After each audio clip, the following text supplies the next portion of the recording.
Students, in this session, I'm going to explain about the genetic disorders. Now, what are genetic disorders? The disorders due to the change in a gene, in a single gene or a chromosome. ਜਦੋਂ ਇੱਕ jean change ਆ ਜਾਏ ਜਾਂ ਬਹੁਤ ਸਾਰੇ jeans change ਆ ਜਾਏ ਤੇ ਪੂਰੇ ਕ੍ਰੋਮੋਸੋਮ ਦੇ ਵਿੱਚ ਚੇਂਜ ਆ ਜਾਏ, this is called a genetic disorder. ਜੋ ਡਿਸਆਰਡਰਸ ਪੈਦਾਇਸ਼ੀ ਹੁੰਦੇ ਹਨ, ਪੇਰੈਂਟਸ ਤੋਂ ਪਾਸ ਹੁੰਦੇ ਆ, ਠੀਕ ਹੈ, ਦੇ happen only because of the defective jeans. Parents ਤੋਂ ਬੱਚਿਆਂ ਦੇ ਵਿੱਚ ਡਿਫੈਕਟਿਵ ਜੀਨਸ ਟ੍ਰਾਂਸਫਰ ਹੋ ਜਾਂਦੇ ਆ, ਠੀਕ ਹੈ, ਪੀੜ੍ਹੀ ਦਰ ਪੀੜ੍ਹੀ ਚੱਲਦੇ ਆ, ਪੈਦਾਇਸ਼ੀ ਹੈ, ਤਾਂ ਆਪਾਂ ਇਹਨਾਂ ਨੂੰ ਕਿਹਾ ਜੈਨੇਟਿਕ ਡਿਸਆਰਡਰਸ। ਇਹ ਡਿਸਆਰਡਰਸ ਬੈਕਟੀਰੀਆ, ਫੰਜਾਈ, ਵਾਇਰਸਿਸ, ਜਿਵੇਂ ਆਪਾਂ ਕਰਦੇ ਹਾਂ ਕਿ ਇਹਨਾਂ ਤੋਂ ਡਿਜ਼ੀਜ਼ਸ ਹੁੰਦੇ ਆ, ਤਾਂ ਬੈਕਟੀਰੀਆ, ਵਾਇਰਸ, ਫੰਜਾਈ ਇਹਨਾਂ ਦਾ ਕਾਰਨ ਨਹੀਂ ਹੁੰਦਾ। ਇਹਨਾਂ ਦਾ ਕਾਰਨ ਸਿਰਫ ਹੁੰਦਾ ਦੀ jeans, right? So let us define the genetic disorders. A genetic disorder is a disease that is caused by a change or mutation in an individual's DNA sequence. ठीक है, म्यूटेशन हो जाती है, कोई बेस पेयर रिप्लेस हो जाता है, substitute हो जाता है, ऐड हो जाता है या डिलीट हो जाता है, so that leads to genetic disorders. ठीक है, it is just due to the person's DNA। ठीक है, ਆਪਾਂ ਨੂੰ ਪਤਾ ਹੀ ਹੈ ਕਿ DNA ਕੋਇਲਡ ਫਾਰਮ 'ਚ ਪਿਆ, ਉਸ ਤੋਂ ਬਾਅਦ ਉਹਦੇ ਤੋਂ ਜਿਹੜੇ ਹੈ ਜਦੋਂ ਅੱਗੇ ਸਿੰਥੇਸਿਸ ਸ਼ੁਰੂ ਹੁੰਦੀ ਹੈ ਤਾਂ G1 SG2 ਆਉਂਦਾ, ਤਾਂ ਉਹ ਕ੍ਰੋਮੋਸੋਮ ਦਾ ਰੂਪ ਲੈ ਲੈਂਦਾ ਐਂਡ ਕ੍ਰੋਮੋਸੋਮਸ ਦੇ ਉੱਪਰ ਜੀਨਸ ਪਏ ਹੁੰਦੇ ਆ which are transferred from the parents to the offsprings. Okay, now next is the karyotype, very important. ਜਦੋਂ ਬੇਟੇ ਹੁਣ ਆਪਾਂ ਕਿਸੇ ਆਰਗੇਨਿਜ਼ਮ ਦੇ, ਕਿਸੇ ਇੰਡੀਵਿਜੂਅਲ ਦੇ ਕ੍ਰੋਮੋਸੋਮਸ ਸਟੱਡੀ ਕਰਦੇ ਆ, ਦੈਟ ਇਜ਼ ਕਾਲਡ ਦਾ ਕੈਰੀਓਟਾਈਪ।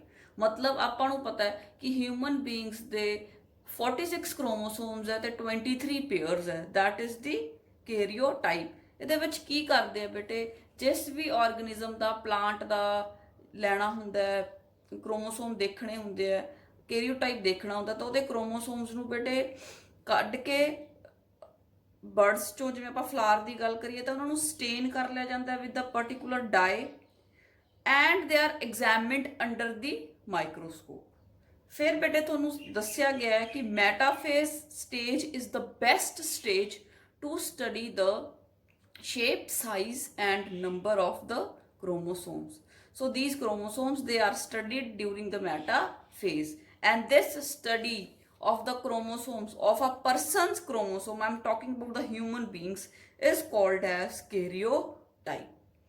ਹੁਣ ਇਹਨੂੰ ਕਿਉਂ ਕਰਦੇ ਆ ਬੇਟੇ, ਤਾਂ ਕਿ ਕੋਈ ਅਬਨੋਰਮੈਲਿਟੀ ਹੈ ਤਾਂ ਆਪਾਂ ਨੂੰ ਪਤਾ ਲੱਗ ਜੇ। ਸਪੋਜ਼ ਕੋਈ ਕ੍ਰੋਮੋਸੋਮ ਦਾ ਸਟਰਕਚਰ ਸਹੀ ਨਹੀਂ, ਉਹਦਾ ਸਾਈਜ਼ ਸਹੀ ਨਹੀਂ, ਠੀਕ ਹੈ, ਕੋਈ ਕ੍ਰੋਮੋਸੋਮ ਮਿਸਿੰਗ ਹੈ, ਤਾਂ ਜਦੋਂ ਆਪਾਂ ਸਾਰੇ ਕ੍ਰੋਮੋਸੋਮਸ ਕਿਸੇ ਆਰਗੇਨਿਜ਼ਮ ਦੇ ਸਟੱਡੀ ਕਰਾਂਗੇ, ਜਿਵੇਂ ਆਪਣੇ 46 ਹੈ ਤੇ 23 ਪੇਅਰਸ ਹੈ, ਹੁਣ ਜਦੋਂ ਆਪਾਂ 46 ਤੇ 46 ਕ੍ਰੋਮੋਸੋਮਸ ਦੇਖ ਲਏ, ਸਟੱਡੀ ਕਰ ਲਏ, ਤਾਂ ਆਪਾਂ ਨੂੰ ਪਤਾ ਲੱਗ ਜੂਗਾ ਕਿ ਉਹਨਾਂ ਦਾ ਸਾਈਜ਼ ਠੀਕ ਹੈ, ਕੀ 46 ਹੀ ਪਏ ਹਨ, ਤੇ ਅੱਗੇ ਕੀ ਉਹਨਾਂ ਦਾ ਜਿਹੜਾ ਸਾਈਜ਼ ਹੈ, ਉਹ ਸਟਰਕਚਰ ਹੈ ਜਿਹੜਾ ਉਹ ਠੀਕ ਹੈ। ਠੀਕ ਹੈ ਬੇਟੇ, ਉਸ ਤੋਂ ਬਾਅਦ ਜਦੋਂ ਆਪਾਂ ਸਟੱਡੀ ਕਰ ਲਈ ਤੇ ਫਿਰ ਬੇਟੇ ਆਪਾਂ ਉਹ 46 ਨੂੰ ਡਰਾ ਕਰਾਂਗੇ, ਠੀਕ ਹੈ, ਉਹਨਾਂ ਦਾ ਇੱਕ ਡਾਇਗਰਾਮੈਟਿਕ ਰਿਪਰੈਜ਼ੈਂਟੇਸ਼ਨ ਦੇਵਾਂਗੇ, ਇੱਕ ਪਿਕਚਰ ਬਣਾ ਲਾਂਗੇ ਕ੍ਰੋਮੋਸੋਮਸ ਦੀ, ਠੀਕ ਹੈ, that is called the ideogram. The study of chromosomes is called the karyotype and the picture of the chromosomes, ਜਿਵੇਂ ਆ ਇੱਕ ਪਿਕਚਰ ਬਣਾਈ ਹੈ, ਦਿਸ ਇਜ਼ ਕਾਲਡ ਦਾ ਆਈਡੀਓਗ੍ਰਾਮ। ਤੇ ਬੇਟੇ ਇਸ ਪਿਕਚਰ ਦੇ ਵਿੱਚ ਤੁਸੀਂ ਦੇਖ ਸਕਦੇ ਹੋ ਕਿ ਕਿੱਦਾਂ ਮੈਂ ਕ੍ਰੋਮੋਸੋਮਸ ਦਾ ਜਿਹੜਾ ਸਟਰਕਚਰ ਹੈ, ਆ ਕ੍ਰੋਮੋਸੋਮ 1 ਹੈ, 2 3 4 5, ਸਿਮਿਲਰਲੀ 23 ਪੇਅਰਸ, ਠੀਕ ਹੈ। ਕੋਈ ਕੁਝ ਕ੍ਰੋਮੋਸੋਮ ਦਾ ਸਾਈਜ਼ ਕਿਸ ਤਰ੍ਹਾਂ ਦਾ, ਵੱਡੇ ਆ ਕ੍ਰੋਮੋਸੋਮਸ ਛੋਟੇ ਪਏ ਹੈ, ਰਾਈਟ? ਤਾਂ ਇਹ ਸਾਰਾ ਜਿਹੜਾ ਹੈ ਕ੍ਰੋਮੋਸੋਮਸ ਨੂੰ ਸਟੱਡੀ ਕੀਤਾ, ਕੈਰੀਓਟਾਈਪ ਸਟੱਡੀ ਕੀਤਾ ਮੈਟਾਫੇਜ਼ ਸਟੇਜ ਤੇ ਉਹਨਾਂ ਦਾ ਜਿਹੜਾ ਸੀਗਾ ਸਟਰਕਚਰ, ਸਾਈਜ਼ ਤੇ ਨੰਬਰ ਹੈ ਜਿਹੜਾ ਉਹ ਸਾਰਾ ਡਰਾ ਕਰਤਾ, which is known as a ideogram. Now students, you know there are 22 autosomes and one pair of sex chromosomes or the allosomes in human beings। ਤਾਂ ਉਹਨਾਂ ਨੂੰ ਸਾਰਿਆਂ ਨੂੰ ਆਪਾਂ ਡਰਾ ਕਰ ਲਿਆ ਤਾਂ ਕਿ ਆਪਾਂ ਨੂੰ abnormality ਪਤਾ ਚੱਲ ਸਕੇ। ਉਸ ਤੋਂ ਬਾਅਦ ਬੇਟੇ I come to the types of the genetic disorders।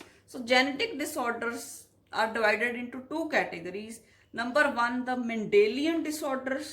Number two, the chromosomal disorders। ਹੁਣ Mendelian disorders ਕਿਹੜੇ ਹੈ? These are the ones in which single gene is affected।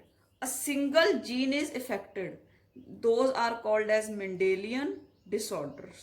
The second one are the chromosomal disorders, means more than one gene or the entire chromosome is, we can say, is affected, so we call it as a chromosomal disorder। ਹੁਣ ਬੇਟੇ ਜਿਹੜੇ chromosomal disorder ਹੈ, they are more dangerous, right? Because ਉਹਦੇ 'ਚ ਤਾਂ ਸਿਰਫ ਇੱਕ jean ਤੇ ਫਰਕ ਪੈ ਰਿਹਾ ਸੀ, ਇਹਦਾ ਪੂਰੇ ਦਾ ਪੂਰਾ ਕ੍ਰੋਮੋਸੋਮ ਜਾਂ ਬਹੁਤ ਸਾਰੇ ਜੀਨਸ 'ਚ ਫਰਕ ਪੈ ਰਿਹਾ, ਸੋ ਦੇ ਆਰ ਮੋਰ ਡੇਂਜਰਸ। ਠੀਕ ਹੈ, ਫਿਰ ਬੇਟੇ ਆਪਾਂ ਜਿਹੜਾ ਹੈ ਅੱਗੇ ਆਪਾਂ ਇਹਨਾਂ ਦੀਆਂ ਜਿਹੜੀਆਂ ਟਾਈਪਸ ਕਰਨੀਆਂ, ਤਾਂ ਉਹ ਕੀ ਟਾਈਪ ਹੈ। ਮੈਂਡੇਲੀਅਨ ਡਿਸਆਰਡਰਸ ਅੱਗੇ ਬੇਟੇ ਦੋ ਤਰ੍ਹਾਂ ਦੇ ਹੋ ਸਕਦੇ, ਆਟੋਸੋਮਲ ਜਾਂ ਸੈਕਸ ਲਿੰਕਡ ਡਿਸਆਰਡਰਸ। ਮਤਲਬ ਆਟੋਸੋਮਲ ਮਤਲਬ 22 ਜਿਹੜੇ ਆਟੋਸੋਮਸ ਹੈ ਉਹਨਾਂ ਦੇ ਨਾਲ ਰਿਲੇਟਡ ਬਿਮਾਰੀ ਹੈ, ਤੇ ਸੈਕਸ ਲਿੰਕਡ ਡਿਸਆਰਡਰ ਮਤਲਬ ਕਿ ਇੱਕੋ ਜੀਨ 'ਚ ਫਰਕ ਪੈ ਗਿਆ, ਇੱਕ ਜੀਨ ਅਫੈਕਟ ਹੋ ਗਿਆ, ਇੱਕ ਜੀਨ ਬਦਲ ਗਿਆ, ਪਰ ਉਹ ਜੀਨ ਕਿੱਥੇ ਪਿਆ ਸੀ? ਔਨ ਦਾ ਸੈਕਸ ਕ੍ਰੋਮੋਸੋਮਸ, ਮਤਲਬ ਜਾਂ ਐਕਸ ਤੇ ਜਾਂ ਵਾਈ ਤੇ, right? So they are called as the sex linked disorders। autosomal या sex linked। autosomal Mendelian disorder ਦਾ ਮਤਲਬ ਹੈ ਕਿ ਇੱਕ ਜੀਨ 'ਚ ਫਰਕ ਪਿਆ ਤੇ ਉਹ ਜੀਨ ਆਟੋਸੋਮਸ ਦੇ ਉੱਪਰ ਲੱਗਿਆ ਸੀ, ਜਿਹੜੇ 22 ਕ੍ਰੋਮੋਸੋਮਸ ਆ ਉਹਨਾਂ 'ਚੋਂ ਕਿਸੇ ਦੇ ਉੱਪਰ ਉਸ ਜੀਨ 'ਚ ਪ੍ਰੋਬਲਮ ਆਈ, ਇਫੈਕਟ ਹੋਇਆ। ਸੈਕਸ ਲਿੰਕਡ ਮਤਲਬ ਕਿ ਐਕਸ ਜਾਂ ਵਾਈ 'ਚ ਇੱਕ ਜੀਨ ਦੀ ਪ੍ਰੋਬਲਮ ਆਈ, ਰਾਈਟ? ਸੋ ਬੇਟੇ ਜਿਹੜੇ ਆਟੋਸੋਮਲ ਹੈ ਉਹ ਡੋਮੀਨੈਂਟ ਵੀ ਹੋ ਸਕਦੇ ਆ, ਰਿਸੈਸਿਵ ਵੀ। ਆਪਾਂ ਨੂੰ ਪਤਾ ਹੈ, ਜਿਵੇਂ ਆਪਾਂ ਸਾਰਾ ਮੈਂਡਲ ਨੇ ਐਕਸਪਲੇਨ ਕੀਤਾ, ਡੋਮੀਨੈਂਟ ਕਿਹੜੇ ਹੁੰਦੇ ਆ, ਰਿਸੈਸਿਵ ਕਿਹੜੇ ਹੁੰਦੇ ਆ। ਹੁਣ ਜਿਹੜੀ ਬਿਮਾਰੀ ਹੈ ਉਹ ਡੋਮੀਨੈਂਟ ਜੀਨ ਕਰਕੇ ਵੀ ਹੋ ਸਕਦੀ ਹੈ ਤੇ ਰਿਸੈਸਿਵ ਜੀਨ ਕਰਕੇ ਵੀ ਹੋ ਸਕਦੀ ਹੈ, ਤੇ ਉਹ ਡੋਮੀਨੈਂਟ ਜੀਨ ਹੈ ਜਿਹੜਾ ਉਹ ਆਟੋਸੋਮ ਦੇ ਉੱਪਰ ਵੀ ਪਿਆ ਹੋ ਸਕਦਾ ਹੈ ਤੇ ਸੈਕਸ ਕ੍ਰੋਮੋਸੋਮ ਦੇ ਉੱਪਰ ਵੀ ਪਿਆ ਹੋ ਸਕਦਾ। ਸੋ ਇਸ ਬੇਸਿਸ ਤੇ ਮੈਂ ਪੂਰਾ ਚਾਰਟ ਬਣਾਇਆ ਹੈ which is going to help you in learning all the disorders, different genetic disorders। ਤਾਂ ਬੇਟੇ ਆਪਾਂ ਇੱਕ ਗੱਲ ਯਾਦ ਰੱਖਣੀ ਹੈ ਕਿ ਆਪਾਂ ਆਟੋਸੋਮਲ ਰਿਸੈਸਿਵ ਡਿਜ਼ੀਜ਼ ਸਟੱਡੀ ਕਰਨੇ ਹੈ ਤੇ ਸੈਕਸ ਲਿੰਕਡ ਡਿਸਆਰਡਰਸ ਹੈ ਜਿਹੜੇ ਉਹ ਵੀ ਆਪਾਂ ਰਿਸੈਸਿਵ ਸਟੱਡੀ ਕਰਨੇ ਆ। ਡੋਮੀਨੈਂਟ ਜਿਹੜੇ ਡਿਸਆਰਡਰਸ ਹੈ they are note in your syllabus. ਠੀਕ ਹੈ, ਤਾਂ ਸਪੋਜ਼ ਤੁਹਾਨੂੰ ਕੋਈ ਵੀ ਡਿਸਆਰਡਰ ਆਉਂਦਾ ਹੈ ਤਾਂ ਇਸ ਚਾਰਟ ਤੋਂ ਤੁਸੀਂ ਪਤਾ ਲਗਾ ਸਕੋਗੇ ਕਿ ਉਹਦੇ ਬਾਰੇ ਕੀ ਜਨਰਲ ਇਨਫੋਰਮੇਸ਼ਨ ਦੇਣੀ ਹੈ। ਸਪੋਜ਼ ਐਗਜ਼ਾਮ 'ਚ ਆ ਜਾਏ ਸਿਕਲ ਸੈੱਲ ਅਨੀਮੀਆ, ਤਾਂ ਮੈਨੂੰ ਇੰਨਾ ਪਤਾ ਲੱਗ ਗਿਆ ਕਿ ਇਹ ਮੈਂਡੇਲੀਅਨ ਡਿਸਆਰਡਰ ਹੈ, ਇਸ ਚਾਰਟ ਤੋਂ ਹੀ ਪਤਾ ਲੱਗ ਗਿਆ। ਇਹ ਆਟੋਸੋਮਲ ਹੈ ਤੇ ਆਟੋਸੋਮਲ ਰਿਸੈਸਿਵ ਡਿਸਆਰਡਰ ਹੈ। ਸੋ ਆਪਾਂ ਕਹਿ ਸਕਦੇ ਹਾਂ ਇਟ ਇਜ਼ ਅ ਆਟੋਸੋਮਲ ਰਿਸੈਸਿਵ ਮੈਂਡੇਲੀਅਨ ਡਿਸਆਰਡਰ। ਠੀਕ ਹੈ, ਜਦੋਂ ਆਪਾਂ ਨੂੰ ਮੈਂਡੇਲੀਅਨ ਪਤਾ ਲੱਗ ਗਿਆ, ਇਹਦਾ ਮਤਲਬ ਆਪਾਂ ਨੂੰ ਇਹ ਵੀ ਪਤਾ ਲੱਗ ਜੂਗਾ ਕਿ ਇੱਕ ਜੀਨ ਦੇ ਵਿੱਚ ਇਫੈਕਟ ਹੈ, ਡਿਫੈਕਟ ਹੈ। ਸੋ ਡੋਮੀਨੈਂਟ ਕੋਈ ਨਹੀਂ ਕਰਨਾ, ਆਪਾਂ ਸਿਰਫ ਰਿਸੈਸਿਵ ਕਰਨੇ। ਆਟੋਸੋਮਲ ਵੀ ਰਿਸੈਸਿਵ ਤੇ ਸੈਕਸ ਲਿੰਕਡ ਵੀ ਰਿਸੈਸਿਵ। ਤਾਂ ਆਟੋਸੋਮਲ ਰਿਸੈਸਿਵ 'ਚ ਬੇਟੇ 3 ਐਗਜ਼ਾਮਪਲਸ ਹੈ, sickle cell anaemia, phenylketonuria and thalassaemia. So these 3 I am going to discuss in detail one by one। Sex link 'ਚ ਆਪਾਂ 2 ਕਰਾਂਗੇ ਬੇਟੇ, haemophilia and colour blindness. Then I come to the chromosomal disorders. ਇਹ ਵੀ ਬੇਟੇ ਆਟੋਸੋਮਲ ਵੀ ਹੋ ਸਕਦੇ ਹੈ, ਸੈਕਸ ਲਿੰਕਡ ਵੀ ਹੋ ਸਕਦੇ ਹੈ। ਆਟੋਸੋਮਲ ਮਤਲਬ ਜਿਹੜੇ 22 ਆਟੋਸੋਮਸ ਹੈ ਉਹਨਾਂ ਦੇ ਵਿੱਚ 22 ਪੇਅਰਸ ਆਫ ਆਟੋਸੋਮਸ ਹੈ ਉਹਨਾਂ ਦੇ ਵਿੱਚ ਕੋਈ ਡਿਫੈਕਟ ਆ ਜੇ, ਉਹਦੀ ਇੱਕ ਐਗਜ਼ਾਮਪਲ ਹੈ ਡਾਊਨਜ਼ ਸਿੰਡਰਮ। ਫਿਰ ਜਿਹੜੇ ਸੈਕਸ ਲਿੰਕਡ ਹੈ ਉਹ ਮਤਲਬ XY ਜਿਹੜੇ ਕ੍ਰੋਮੋਸੋਮ ਹੈ ਉਹਨਾਂ 'ਚ ਤਬਦੀਲੀ ਆਵੇ, ਮਿਊਟੇਸ਼ਨਸ ਹੋਣ, ਤਾਂ ਉਹਦੀਆਂ 2 ਐਗਜ਼ਾਮਪਲਸ ਕਰਨੀਆਂ ਆਪਾਂ, ਟਰਨਰਜ਼ ਸਿੰਡਰਮ ਐਂਡ ਕਲਾਈਨਫੈਲਟਰਸ ਸਿੰਡਰਮ। ਹੁਣ ਬੇਟੇ ਇੱਥੇ ਮੈਂ ਵਰਡ ਸਿੰਡਰਮ ਯੂਜ਼ ਕੀਤਾ ਹੈ। ਸਿੰਡਰਮ ਦਾ ਮਤਲਬ ਕੀ ਹੈ? Group of diseases. ਠੀਕ ਹੈ, ਇੱਕ ਬਿਮਾਰੀ ਨਹੀਂ, ਬਹੁਤ ਸਾਰੀਆਂ ਬਿਮਾਰੀਆਂ ਲੱਗ ਜਾਂਦੀਆਂ। ਜਿਵੇਂ ਆਪਾਂ ਏਡਜ਼ ਨੂੰ ਕਹਿੰਦੇ ਆ ਐਕਵਾਇਰਡ ਇਮਿਊਨੋ ਡੈਫੀਸ਼ੀਐਂਸੀ ਸਿੰਡਰਮ, ਉਹਦੇ 'ਚ ਵੀ ਕਿੰਨੀਆਂ ਸਾਰੀਆਂ ਪ੍ਰੋਬਲਮਸ ਇਕੱਠੀਆਂ ਇਮਿਊਨਿਟੀ ਵੀਕ ਹੋਣ ਕਰਕੇ ਆ ਜਾਂਦੀਆਂ। ਇੱਥੇ ਇਮਿਊਨਿਟੀ ਦਾ ਕੋਈ ਰਿਲੇਸ਼ਨ ਨਹੀਂ ਹੈ, ਬਟ ਕਿਉਂਕਿ ਪੂਰੇ ਦੇ ਪੂਰੇ ਕ੍ਰੋਮੋਸੋਮ 'ਚ ਡਿਫੈਕਟ ਆ ਗਿਆ ਤਾਂ ਉਹ ਵੀ it leads to a group of diseases, a number of diseases together, so we call it as a syndrome. So first I am going to start with the autosomal recessive Mendelian disorder, and the first one is the sickle cell anemia. So students, let's learn about the sickle cell anemia. As I have already told you, it is a Mendelian disorder and it is a mutation in a single gene. It is a autosomal recessive disorder. ਇਹਦੇ ਵਿੱਚ ਬੇਟੇ ਇਹ ਜਿਹੜਾ sickle cell anaemia ਮੈਂ ਤੁਹਾਨੂੰ already ਪਹਿਲਾਂ ਵਾਲੇ sessions explain ਕਰ ਚੁੱਕੀ ਹਾਂ in detail. So let me tell you the mutation which is taking place here. So ਹੁੰਦਾ ਕੀ ਹੈ ਸਿਕਲ ਸੈਲ ਅਨੀਮੀਆ 'ਚ? ਸਿੰਪਲੀ ਜੇ ਆਪਾਂ ਦੇਖੀਏ ਤਾਂ ਜਿਹੜੇ ਵੈਸੇ ਤਾਂ ਬੰਦੇ ਦੇ ਜਿਹੜੇ RBCs ਹੈ ਉਹ ਬਾਈਕਨਕੇਵ ਹੁੰਦੇ ਹੈ, ਪਰ ਜਦੋਂ ਉਹ ਅਫੈਕਟਡ ਹੋ ਜਾਂਦਾ ਤਾਂ ਉਹਦੇ ਜਿਹੜੇ ਰੈੱਡ ਬਲੱਡ ਸੈਲਸ ਆ ਉਹ ਸਿਕਲ ਸ਼ੇਪਡ ਹੋ ਜਾਂਦੇ। It is a hereditary disease, ਇੱਕ ਪੀੜ੍ਹੀ ਤੋਂ ਦੂਸਰੀ ਪੀੜ੍ਹੀ ਦੇ ਵਿੱਚ ਟਰਾਂਸਫਰ ਹੁੰਦਾ। ਬੇਟੇ ਕੀ ਹੁੰਦਾ ਹੈ? ਆਪਣਾ ਜਿਹੜਾ 11th ਕ੍ਰੋਮੋਸੋਮ ਹੁੰਦਾ, ਜਿਵੇਂ ਆਪਾਂ 1 to 22 ਦੀ ਗੱਲ ਕਰ ਰਹੇ ਹਾਂ, ਜਿਹੜਾ 11th ਕ੍ਰੋਮੋਸੋਮ ਹੁੰਦਾ ਉਹਦੇ ਤੇ ਜਿਹੜਾ ਜੀਨ ਪਿਆ ਹੁੰਦਾ ਬੇਟੇ, ਉਹਦੇ ਤੇ ਜੀਨ ਪਿਆ ਹੁੰਦਾ 11th ਕ੍ਰੋਮੋਸੋਮ ਦੇ ਉੱਪਰ। ਉਸ ਜੀਨ ਦੇ ਵਿੱਚ ਬੇਟੇ ਮਿਊਟੇਸ਼ਨਸ ਹੋ ਜਾਂਦੀਆਂ। ਠੀਕ ਹੈ, ਮਤਲਬ ਕਿ ਪੁਆਇੰਟ ਮਿਊਟੇਸ਼ਨ, ਮਤਲਬ ਇੱਕ ਜਿਹੜਾ ਹੈ ਇੱਕ ਜਗ੍ਹਾ ਤੇ ਜਦੋਂ ਮਿਊਟੇਸ਼ਨ ਹੁੰਦੀ ਹੈ we call it as point mutation. ਤਾਂ 11th ਕ੍ਰੋਮੋਸੋਮ ਦੇ ਉੱਪਰ ਜਿਹੜਾ ਜੀਨ ਪਿਆ HB ਜੀਨ ਕਹਿੰਦੇ ਆ ਉਹਨੂੰ। ਠੀਕ ਹੈ, ਕਿਉਂਕਿ ਉਹ ਹੀਮੋਗਲੋਬਿਨ ਬਣਾ ਰਿਹਾ। HB ਜੀਨ ਹੈ ਜਿਹੜਾ, ਉਹਦੇ 'ਚ ਬੇਟੇ ਪੁਆਇੰਟ ਮਿਊਟੇਸ਼ਨਸ ਹੋ ਜਾਂਦੀਆਂ। ਤਾਂ ਫਿਰ ਉਹ ਜੀਨ ਵੈਸੇ ਤਾਂ ਉਹ ਹੁੰਦਾ ਨਾਰਮਲੀ ਤਾਂ ਉਹਨੂੰ ਆਪਾਂ ਲਿਖਦੇ ਹਾਂ HBA, ਪਰ ਜਦੋਂ ਉਹਦੇ 'ਚ ਮਿਊਟੇਸ਼ਨਸ ਆ ਜਾਂਦੀਆਂ ਉਹ ਡਿਫੈਕਟਡ ਹੋ ਜਾਂਦਾ, ਅਫੈਕਟਡ ਖਰਾਬ ਹੋ ਜਾਂਦਾ, ਤਾਂ ਆਪਾਂ ਉਹਨੂੰ ਕਹਿੰਦੇ HBS, ਮਤਲਬ ਸਿਕਲ ਸੈਲ ਅਨੀਮੀਆ ਕੈਰੀ ਕਰ ਰਿਹਾ HBS, ਰਾਈਟ। 11th ਕ੍ਰੋਮੋਸੋਮ ਤੇ ਜਿਹੜੀ ਆਪਣੀ ਜਿਹੜੀ ਸਮੱਸਿਆ ਇਹ ਹੋ ਰਹੀ ਹੈ। ਤੇ ਬੇਟੇ ਜੇ ਆਪਾਂ ਦੇਖੀਏ ਜਿਹੜਾ ਆਪਣਾ ਨਾਰਮਲ ਹੀਮੋਗਲੋਬਿਨ ਹੁੰਦਾ ਉਹਦੇ ਵਿੱਚ 4 ਚੇਨਸ ਹੁੰਦੀਆਂ ਬੇਟੇ ਪ੍ਰੋਟੀਨਸ ਦੀਆਂ। ਪ੍ਰੋਟੀਨਸ ਨੂੰ ਗਲੋਬਿਨ ਵੀ ਕਹਿੰਦੇ ਆ। 2 ਚੇਨਸ ਹੈ ਜਿਹੜੀਆਂ ਉਹਨਾਂ ਨੂੰ ਅਲਫਾ ਗਲੋਬਿਨ ਕਿਹਾ ਜਾਂਦਾ, ਤੇ ਜਿਹੜੀਆਂ 2 ਚੇਨਸ ਹੈ ਉਹਨਾਂ ਨੂੰ ਬੀਟਾ ਗਲੋਬਿਨ ਕਿਹਾ ਜਾਂਦਾ। ਹੁਣ ਬੇਟੇ ਜਿਹੜੀ ਸਿਕਲ ਸੈਲ ਅਨੀਮੀਆ ਇਹ ਪ੍ਰੋਬਲਮ ਅਰਾਈਜ਼ ਹੁੰਦੀ ਹੈ on the beta globin chain. ਜਿਹੜਾ 11ਵੇਂ ਕ੍ਰੋਮੋਸੋਮ ਦੀ ਜਿਹੜੀ ਬੀਟਾ ਗਲੋਬਿਨ ਚੇਨ ਹੈ ਉਹਦੇ ਉੱਪਰ ਜਿਹੜਾ ਜੀਨ ਪਿਆ ਬੀਟਾ 11th ਕ੍ਰੋਮੋਸੋਮ ਦੇ ਬੀਟਾ ਗਲੋਬਿਨ ਚੇਨ ਦੇ ਉੱਪਰ ਜਿਹੜਾ ਜੀਨ ਪਿਆ ਸੀ ਉਹਦੀ ਮਿਊਟੇਸ਼ਨ ਹੋ ਗਈ, ਪੁਆਇੰਟ ਮਿਊਟੇਸ਼ਨ ਹੋ ਗਈ, ਤੇ ਉਹ ਬਣ ਗਿਆ HBS, HBA2। ਠੀਕ ਹੈ, ਫਿਰ ਬੇਟੇ ਇਹਦੇ ਨਾਲ ਕੀ ਹੁੰਦਾ ਹੈ? ਬਣਨਾ ਤਾਂ ਗਲੂਟਾਮਿਕ ਐਸਿਡ ਹੁੰਦਾ ਤੇ ਬਣ ਜਾਂਦਾ ਵੈਲੀਨ। ਗਲੂਟਾਮਿਕ ਐਸਿਡ ਇੱਕ ਅਮਾਈਨੋ ਐਸਿਡ ਹੈ ਤੇ ਵੈਲੀਨ ਵੀ ਇੱਕ ਅਮਾਈਨੋ ਐਸਿਡ ਹੈ। ਤੇ ਆਪਾਂ ਨੂੰ ਪਤਾ ਹੈ ਅਮਾਈਨੋ ਐਸਿਡਸ ਨੇ ਪੈਪਟਾਈਡ ਬੌਂਡ ਦੇ ਨਾਲ ਜੁੜ ਕੇ ਬਣਾਉਣੇ ਹੁੰਦੇ ਆ ਪ੍ਰੋਟੀਨਸ। ਤਾਂ ਜਦੋਂ ਬੇਟੇ 11th ਕ੍ਰੋਮੋਸੋਮ ਦੇ ਜੀਨ ਦੇ ਵਿੱਚ ਮਿਊਟੇਸ਼ਨ ਆ ਜਾਂਦੀ ਹੈ ਤਾਂ ਸਹੀ ਤਰ੍ਹਾਂ ਦਾ ਪ੍ਰੋਟੀਨ ਨਹੀਂ ਬਣਦਾ, ਆਪਾਂ ਇਹ ਕਹਿ ਸਕਦੇ ਹਾਂ। ਠੀਕ ਹੈ, ਉਸ ਤੋਂ ਬਾਅਦ ਇਹ ਕਿਸ ਤਰ੍ਹਾਂ ਹੁੰਦਾ ਹੈ? ਲੈਟ ਅਸ ਸੀ ਨਾ। ਜਿਹੜਾ ਬੇਟੇ ਪਹਿਲਾਂ ਮੈਂ ਦੱਸਦੀ ਹਾਂ ਜਿਹੜਾ ਨਾਰਮਲ ਪਰਸਨ ਹੁੰਦਾ ਆਪਾਂ ਨੂੰ ਪਤਾ ਹੈ ਉਹਦੇ ਜਿਹੜੇ ਇੱਕ ਮੈਂ ਦਿਖਾ ਰਹੀ ਹਾਂ RBC of a normal person. ਇਹਦੇ ਵਿੱਚ ਬੇਟੇ ਜਿਹੜਾ ਇਹ ਹੈਗਾ ਇਹ ਬਾਈਕਨਕੇਵ ਹੈ। ਠੀਕ ਹੈ, ਸੈਲਸ ਪਏ ਹੈ, ਸਫੈਰੀਕਲ ਸੈਲਸ ਪਏ ਹੈ।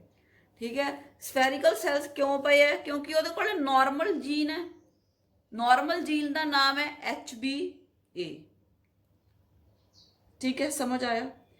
ਉਸ ਤੋਂ ਬਾਅਦ ਬੇਟੇ ਆਪਾਂ ਗੱਲ ਕਰਦੇ ਹਾਂ ਵੀ ਕਿਵੇਂ ਮਿਊਟੇਸ਼ਨ ਹੁੰਦੀ ਹੈ, ਕਿਵੇਂ ਪੁਆਇੰਟ ਮਿਊਟੇਸ਼ਨ ਹੁੰਦੀ ਹੈ। ਉਹ ਆਪਾਂ ਦੇਖਾਂਗੇ ਸਿਕਲ ਸੈਲ ਜੀਨ ਦੀ ਜਦੋਂ ਗੱਲ ਕਰਾਂਗੇ, ਇੱਥੇ ਮੈਂ ਇੱਕ ਵਾਰੀ ਤੁਹਾਨੂੰ ਨਾਰਮਲ ਸਮਝਾਉਣੀ ਹੈ ਕਿ ਨਾਰਮਲ ਇੰਡੀਵਿਜੂਅਲ ਦੀ ਬਾਡੀ ਦੇ ਵਿੱਚ ਕੀ ਹੋ ਰਿਹਾ। ਹੁਣ ਬੇਟੇ ਆਪਣੇ ਕੋਲੇ ਆ ਡਬਲ ਸਟੈਂਡਰਡ ਡੀਐਨਏ ਹੈ ਤੇ ਉਹਦੇ ਤੇ ਮੈਂ ਆਲਰੇਡੀ ਦੱਸ ਚੁੱਕੀ ਹਾਂ ਕਿ ਬੇਸ ਪੇਅਰਸ ਲੱਗੇ ਹੁੰਦੇ ਆ ਤੇ 3 ਬੇਸ ਪੇਅਰਸ ਇਕੱਠੇ ਲੱਗਦੇ ਆ ਜਿਹਨੂੰ ਆਪਾਂ ਕਹਿੰਦੇ ਆ ਕੋਡੋਨ, ਆ ਟ੍ਰਿਪਲੇਟ। ਤਾਂ ਆਪਣੇ ਕੋਲੇ ਡੀਐਨਏ ਜਿਹੜੇ ਬੇਸ ਪੇਅਰ ਸੀ ਬੇਟੇ ਉਹ ਪਿਆ ਸੀ GAG, ਠੀਕ ਹੈ। ਤੇ ਇਹਦਾ ਜਿਹੜਾ ਦੂਸਰਾ ਸਟੈਂਡ ਹੈ ਉਹਦੇ ਤੇ ਸੀਗਾ CTC, ਕਿਉਂਕਿ ਇਹਦੇ ਕੰਪਲੀਮੈਂਟਰੀ ਜਿਹੜੇ ਬੇਸ ਪੇਅਰਸ ਹੈ ਭਈ ਆਪਾਂ ਨੂੰ ਪਤਾ ਹੈ guanine always pairs with cytosine, adenine always pairs with thiamine, ਠੀਕ ਹੈ। ਆ ਤਾਂ ਸੀਗਾ ਆਪਣੇ ਕੋਲੇ ਡੀਐਨਏ। ਫਿਰ ਮੈਂ ਤੁਹਾਨੂੰ ਦੱਸਿਆ ਵੀ ਡੀਐਨਏ ਤੋਂ ਟ੍ਰਾਂਸਕ੍ਰਿਪਸ਼ਨ ਹੁੰਦੀ ਹੈ ਤੇ mRNA ਬਣ ਜਾਂਦਾ ਹੈ। ਤਾਂ ਆਪਣੇ ਕੋਲੇ mRNA ਬਣ ਗਿਆ GAG, ਰਾਈਟ। ਫਿਰ ਬੇਟੇ ਇਸ GAG ਤੋਂ ਜਿਹੜਾ ਹੈਗਾ GAG ਆਪਾਂ ਦੱਸਿਆ ਇਹਦੇ ਤੋਂ ਬੇਟੇ ਅੱਗੇ ਜਿਹੜਾ ਹੈ ਗਲੂਟਾਮਿਕ ਐਸਿਡ ਬਣ ਜਾਂਦਾ ਹੈ, ਠੀਕ ਹੈ। GAG ਤੋਂ ਕੀ ਬਣਦਾ ਹੈ? ਗਲੂਟਾਮਿਕ ਅਮਾਈਨੋ ਐਸਿਡ। ਤੇ ਅਮਾਈਨੋ ਐਸਿਡਸ ਬੇਟੇ ਆ ਦੇਖੋ ਡਿਫਰੈਂਟ ਜੁੜੇ ਪਏ ਹੈ, ਦੇ ਫਾਰਮ ਅ ਪੋਲੀਪੈਪਟਾਈਡ ਚੇਨ, ਤੇ ਉਹ ਇਹਦੇ ਵਿੱਚ ਜਿਹੜੀ ਹੈ ਪੈਪਟਾਈਡ ਬੌਂਡਸ ਬਣ ਜਾਂਦੇ ਆ ਟੂ ਫਾਰਮ ਆ ਪ੍ਰੋਟੀਨ। ਤੇ ਇਹ ਜਿਹੜਾ ਗਲੂਟਾਮਿਕ ਐਸਿਡ ਹੈ ਬੇਟੇ ਇਹ ਬਣਿਆ ਹੈ 6th ਪੋਜੀਸ਼ਨ ਤੇ on the beta globin chain. ਜਿਹੜੀ ਹੀਮੋਗਲੋਬਿਨ ਦੀ ਬੀਟਾ ਗਲੋਬਿਨ ਚੇਨ ਹੈ ਉਹਦੀ 6th ਪੋਜੀਸ਼ਨ ਤੇ ਜਿਹੜਾ ਹੈ ਬਣ ਜਾਂਦਾ ਹੈ ਗਲੂਟਾਮਿਕ ਐਸਿਡ, ਕਿਉਂਕਿ GAG mRNA ਸੀਗਾ, ਇਹਨੇ ਅੱਗੇ ਗਲੂਟਾਮਿਕ ਐਸਿਡ ਬਣਾਉਣ 'ਚ ਹੈਲਪ ਕਰਤੀ ਐਟ ਪੋਜੀਸ਼ਨ 6। ਜਦੋਂ ਬੇਟੇ ਆਪਣੀ ਬਾਡੀ 'ਚ ਗਲੂਟਾਮਿਕ ਐਸਿਡ ਬਣ ਜਾਂਦਾ ਹੈ ਤਾਂ ਆਪਣੀ ਬਾਡੀ ਦੇ ਵਿੱਚ ਸਫੈਰਿਡਿਨ ਪ੍ਰੋਟੀਨ ਬਣ ਜਾਂਦਾ ਹੈ, ਠੀਕ ਹੈ। ਜਿਹੜੇ ਜਦੋਂ ਆ ਅਮਾਈਨੋ ਐਸਿਡਸ ਜੁੜ ਜਾਂਦੇ ਆ ਜਿਨ੍ਹਾਂ ਦੇ ਵਿੱਚ ਇੱਕ ਗਲੂਟਾਮਿਕ ਐਸਿਡ ਵੀ ਪਿਆ ਹੁੰਦਾ 6th ਪੋਜੀਸ਼ਨ ਤੇ, ਤਾਂ ਬਾਡੀ ਦੇ ਵਿੱਚ ਇੱਕ ਪ੍ਰੋਟੀਨ ਬਣ ਜਾਂਦਾ ਜਿਹਦਾ ਨਾਮ ਹੈ spheridine. And I have already explained you about this ਕਿ ਸਫੈਰਿਡਿਨ ਪ੍ਰੋਟੀਨ ਦੇ ਕਾਰਨ ਹੀ ਜਿਹੜਾ ਰੈੱਡ ਬਲੱਡ ਸੈੱਲ ਹੁੰਦਾ ਉਹ ਬਾਈਕਨਕੇਵ ਬਣਦਾ ਹੈ, ਉਹਦੀ ਸ਼ੇਪ ਬਾਈਕਨਕੇਵ ਹੁੰਦੀ ਹੈ due to presence of a special protein known as spheridine protein. Now this was the normal person, in the normal person। ਹੁਣ ਆਪਾਂ ਦੇਖੀਏ ਬੇਟੇ ਜੇ ਜਿਹਨੂੰ ਜਿਹੜੇ ਬੰਦੇ ਨੂੰ ਸਿਕਲ ਸੈੱਲ ਅਨੀਮੀਆ ਹੋਇਆ ਹੈ ਤਾਂ ਆਪਾਂ ਪਹਿਲਾਂ ਇੱਥੇ ਦੇਖ ਸਕਦੇ ਹਾਂ ਕਿ ਉਹਦੇ ਜਿਹੜੇ ਰੈੱਡ ਬਲੱਡ ਸੈੱਲ ਹੈ ਉਹ ਸਿਕਲ ਸ਼ੇਪਡ ਹੋਏ ਪਏ ਹੈ, ਦਾਤੀ ਵਰਗੇ ਹੋਏ ਪਏ ਹੈ, ਠੀਕ ਹੈ। ਨਾਓ ਵਾਟ ਹੈਜ਼ ਹੈਪਨਡ ਇਜ਼ ਆਪਾਂ ਨੂੰ ਪਤਾ ਹੈ ਨਾਰਮਲ ਬੰਦੇ ਕੋਲੇ HbA ਜੀਨ ਸੀ, ਬਟ ਜਿਹੜਾ ਅਫੈਕਟਡ ਹੈ ਉਹਦੇ ਕੋਲੇ HbS ਜੀਨ ਹੈ। ਹੋਇਆ ਕੀ ਬੇਟੇ, ਆਉਣਾ ਤਾਂ ਸੀਗਾ GAG, DNA ਦਾ ਸੀਕੁਐਂਸ ਹੋਣਾ ਚਾਹੀਦਾ ਸੀ GAG, ਪਰ ਬੇਟੇ ਇੱਥੇ ਜਿਹੜਾ ਸੀਗਾ ਪੁਆਇੰਟ ਮਿਊਟੇਸ਼ਨ ਹੋ ਗਈ, ਸਬਸਟੀਟਿਊਸ਼ਨ ਹੋ ਗਈ। A ਦੀ ਜਗ੍ਹਾ ਕਿਹਨੇ ਲੈ ਲਈ? T ਨੇ। ਜਦੋਂ ਬੇਟੇ A ਦੀ ਜਗ੍ਹਾ ਤੇ T ਆ ਗਿਆ ਤਾਂ ਅੱਗੇ ਸਾਰੀ ਚੇਂਜ ਆ ਜਾਣੀ ਹੈ, ਠੀਕ ਹੈ। A ਦੀ ਜਗ੍ਹਾ ਤੇ ਜਦੋਂ T ਆ ਗਿਆ ਬੇਟੇ ਤੇ ਆਪਾਂ ਨੂੰ ਪਤਾ ਹੈ RNA 'ਚ ਥਾਇਆਮੀਨ ਦੀ ਜਗ੍ਹਾ ਕੌਣ ਲੈ ਲੈਂਦਾ ਹੈ? ਯੂਰਾਸਿਲ, ਰਾਈਟ, ਬਿਕੋਜ਼ RNA 'ਚ ਯੂਰਾਸਿਲ ਪਿਆ ਹੁੰਦਾ, DNA 'ਚ ਥਾਇਆਮੀਨ ਪਿਆ ਹੁੰਦਾ। ਇਸ ਪੋਜੀਸ਼ਨ ਤੇ ਬੇਟੇ ਜਿਹੜਾ ਸੀਗਾ ਮਿਊਟੇਸ਼ਨ ਆ ਗਈ, ਪੁਆਇੰਟ ਮਿਊਟੇਸ਼ਨ, ਸਬਸਟੀਟਿਊਸ਼ਨ ਹੋ ਗਈ। A is replaced by T। Now G ਬਣ ਗਿਆ ਆਪਣੇ ਕੋਲ, G ਤਾਂ ਸੇਮ ਸੀ ਪਰ T ਚੇਂਜ ਹੋ ਗਿਆ, ਤਾਂ mRNA ਜਿਹੜਾ ਆਪਣੇ ਕੋਲ ਬਣੂਗਾ ਉਹ ਬਣ ਜੂਗਾ GUG। ਹੁਣ ਆਪਾਂ ਨੂੰ ਪਤਾ ਹੈ ਕਿ ਜਿਹੜਾ ਕੋਡੋਨ ਹੁੰਦਾ ਇੱਕ ਸਪੈਸੀਫਿਕ ਅਮਾਈਨੋ ਐਸਿਡ ਬਣਾਉਂਦਾ ਹੈ, ਤਾਂ GUG ਬੇਟੇ ਬਣਾਉਂਦਾ ਹੈ valine, 6th position of the beta globin chain. ਇਹਨੇ ਬਣਾਤਾ ਵੈਲੀਨ ਐਟ ਪੋਜੀਸ਼ਨ 6। ਬਣਨਾ ਕੀ ਸੀ? ਗਲੂਟਾਮਿਕ ਐਸਿਡ। ਬਣ ਗਿਆ ਕੀ? ਵੈਲੀਨ। ਹੁਣ ਵੈਲੀਨ ਜਦੋਂ ਬਣ ਗਿਆ ਤਾਂ ਸਫੈਰਿਡਿਨ ਪ੍ਰੋਟੀਨ ਕਿੱਥੋਂ ਬਣੂਗਾ? ਕਿਉਂਕਿ ਉਹ ਤਾਂ ਗਲੂਟਾਮਿਕ ਐਸਿਡ ਜੇ ਆਊਗਾ ਅਮਾਈਨੋ ਐਸਿਡ ਤਾਂ ਹੀ ਬਣੂ। ਵੈਲੀਨ ਅਮਾਈਨੋ ਐਸਿਡ ਸਫੈਰਿਡਿਨ ਪ੍ਰੋਟੀਨ ਨਹੀਂ ਬਣਾ ਸਕਦਾ। ਹੁਣ ਜਦੋਂ ਪ੍ਰੋਟੀਨ ਨਹੀਂ ਬਣਿਆ ਤਾਂ ਉਹਦੀ ਸ਼ੇਪ ਚੇਂਜ ਹੋ ਜਾਊਗੀ। ਸ਼ੇਪ ਕਿਹੜੀ ਹੋ ਜਾਊਗੀ? ਸਿਕਲ ਸ਼ੇਪ ਹੋ ਜਾਊਗੀ, ਠੀਕ ਹੈ।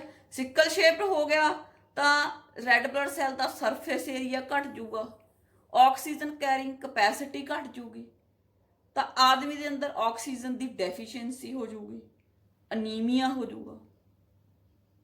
ਕਲੀਅਰ।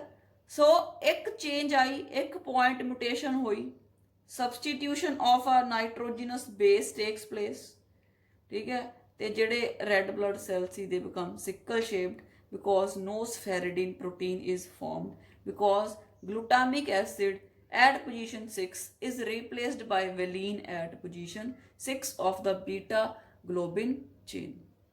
Now next ਬੇਟੇ ਹੈਗਾ ਆਪਣੇ ਕੋਲੇ ਕਿ ਜਿਹੜਾ ਸਿਕਲ ਸੈੱਲ ਅਨੀਮੀਆ ਇਹਨੂੰ ਕੁਆਲੀਟੇਟਿਵ ਡਿਸਆਰਡਰ ਵੀ ਕਿਹਾ ਜਾਂਦਾ ਹੈ। ਕੁਆਲੀਟੇਟਿਵ ਡਿਸਆਰਡਰ ਕਿਉਂ ਕਿਹਾ ਜਾਂਦਾ ਹੈ? ਦੇਖੋ, ਇੱਕ 6th ਪੋਜੀਸ਼ਨ ਤੇ ਇੱਕ ਅਮਾਈਨੋ ਐਸਿਡ ਬਦਲ ਗਿਆ, ਜਿਹਦੇ ਨਾਲ ਕੁਆਲਿਟੀ ਬਦਲ ਗਈ, ਠੀਕ ਹੈ। ਪ੍ਰੋਟੀਨ ਦੀ ਜਿਹੜਾ ਪ੍ਰੋਟੀਨ ਬਦਲ ਗਿਆ ਤੇ ਸਿਕਲ ਸੈੱਲ ਅਨੀਮੀਆ ਦੀ ਸ਼ੇਪ ਜਿਹੜਾ ਸੀਗਾ ਰੈੱਡ ਬਲੱਡ ਸੈੱਲ ਹੈ ਉਹਦੀ ਸ਼ੇਪ ਚੇਂਜ ਹੋ ਗਈ, ਉਹਦੀ ਕੁਆਲਿਟੀ ਚੇਂਜ ਹੋ ਗਈ ਅਮਾਈਨੋ ਐਸਿਡ ਦੀ, ਠੀਕ ਹੈ। ਇੱਥੇ ਹੋਰ ਕੁਆਲਿਟੀ ਸੀ, ਗਲੂਟਾਮਿਕ ਐਸਿਡ ਸੀਗਾ, ਇੱਥੇ ਵਲੀਨ ਹੋ ਗਿਆ। So when there is a change in the quality we call it as qualitative disorder. Qualitative disorder. So beta, this was the first autosomal recessive disorder, sickle cell